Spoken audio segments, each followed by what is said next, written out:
வெளிப்படையாக home minister வந்து ITC கிராண்ட்ஸோட இவர் எடப்பாடி தலைமையிலானது அந்த தமிழகத்தில் ஆட்சி இது பண்ண போறோம், அவர் தான் சிஎம் கேண்டிடேட் சொல்லிட்டு போறாரு.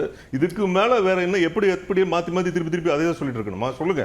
எங்க அதிமுக நான் என்ன கேட்கிறேன், மேஜர் ஷேர் ஹோல்டர் இந்த தமிழ்நாடு பொறுத்த வரைக்கும் எடுத்துக்கிட்டீங்கன்னா திமுக அதிமுக தவிர வேற எந்த கட்சியும் இங்க ஆட்சி அமைச்சா சரித்திரம் இல்லைங்கிறது ப்ரூவன் ரெக்கார்ட்ஸ் இல்லையா?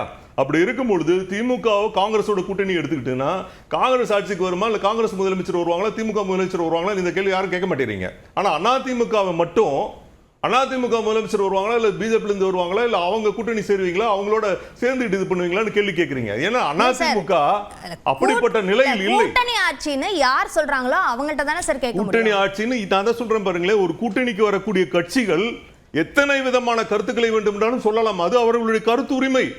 ஏற்பதா மறுப்பதா இல்ல செயல்படுத்த வேண்டுமா வேண்டாமா முடிவு எடுக்கக்கூடிய மேஜர் பார்ட்னர் இஸ் ஐடிஎம்கே. அது முரண் இல்லையா? இப்ப கூட்டணி ஆட்சி வேண்டும்னு காங்கிரஸ் கேட்டா கூட்டணிக்குள்ள புகைச்சல்னு நீங்க சொல்றீங்க. அப்ப பாஜக கேட்டா இப்ப புகைச்சல் இப்ப பாருங்க விஜய் பார்த்ததுக்கு தானே இவ்வளவு தடவை மாறி கேள்வி கேட்டீங்க.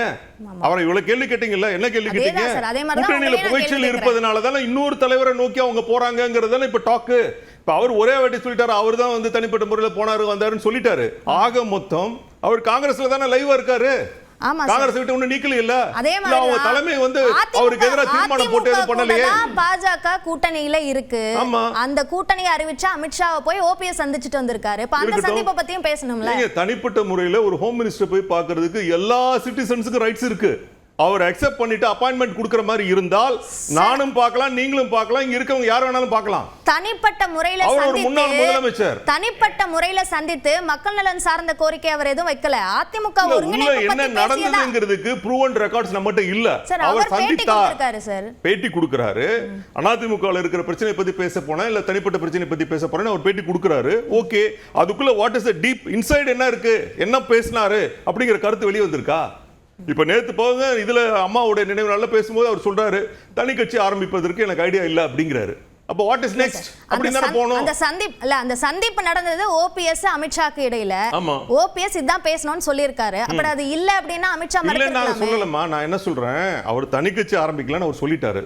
அப்ப அடுத்த ஆப்ஷன் என்ன இருக்குங்கிறது எல்லாருக்கும் புரியும். என்னவா இருக்கும்? அதிமுகக்குள்ள வர போறாரா? வரலாம். வந்தால் என்ன, அவர் அதிமுக இருந்தவர் தானே. அதிமுகல நான் என்ன சொல்றேன், அதிமுக ஒரு முன்னாள் முதலமைச்சரா இருந்தவர் இல்லைங்களா, ஒருங்கிணைப்பாளரா இருந்தவர். முதல் முறையாக அதிமுகவுடைய பிரதிநிதி ஓபிஎஸ் உள்ள வரலாம். நான் என்ன சொல்றேன், அதிமுக யாரையும் சேர்க்க மாட்டேன்னு நாங்க யாரும் சொல்லல. ஓபிஎஸ் சேர்க்க மாட்டேன்னு சொல்லிருக்கீங்க சார். அதாவது கடந்த காலங்கள்ல பாருங்க